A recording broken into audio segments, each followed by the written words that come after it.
Once upon a time, a very poor woodcutter lived in a tiny cottage in the forest with his two children, Hansel and Gretel. His second wife often heard the children and was nagging the woodcutter. "There is not enough food in the house for us all. There are too many more to feed. We must get rid of the two children," she declared, and she kept on trying to persuade her husband to abandon his children in the forest. "Take them away from home. So far they can never find their way back. Maybe someone will find them and give them a home." The woodcutter didn't know what to do.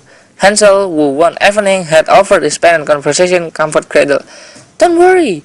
If they do leave us in the forest, we will find the way home," he said. And slipping out of the house, he filled his pocket with the little marble, then went back to bed. The next day, the family walked deep into the wood and Hansel laid a trail of white paper.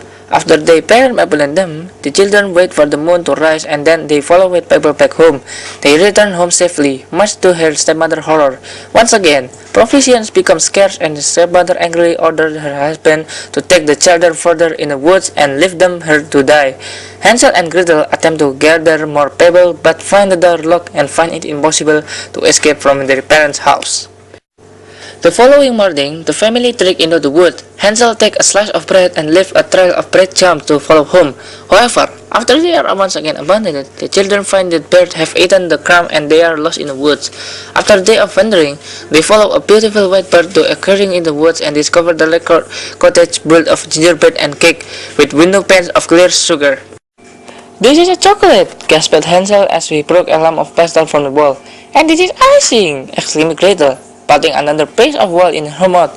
Starving but delighted, the children began to eat pieces of candy broken off the cottage. "Is not this delicious?" said Gretel. With her mother full, she had never tasted anything so nice. "Oh, maybe we will stay here," Hansel declared, munching a bit of nougat. They were just about to try a piece of a biscuit door when the quietly swung open. "Well, well," said an old woman, peering out with a query look. "And haven't you children a sweet tooth?" Come in, you have nothing to fear," with the old woman. Unluckily for Hansel and Gretel, however, the sugar candy cottage belonged to an old witch. Her trap for catching victims, the two children had come to a real nasty place. "You are nothing but skin and bones," said the witch. "Locking Hansel in the cage, I shall fatten you up and eat you." "You can do the housework," she told Gretel grimly. "Then I will make a meal of you too."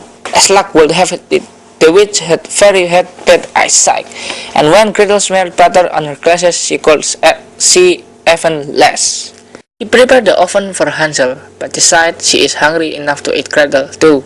She coaxed Gretel to open the oven and brought her to lean over in front of it to see if the fire is hot enough. Gretel, sensing the witch impatiently, does not understand what she means.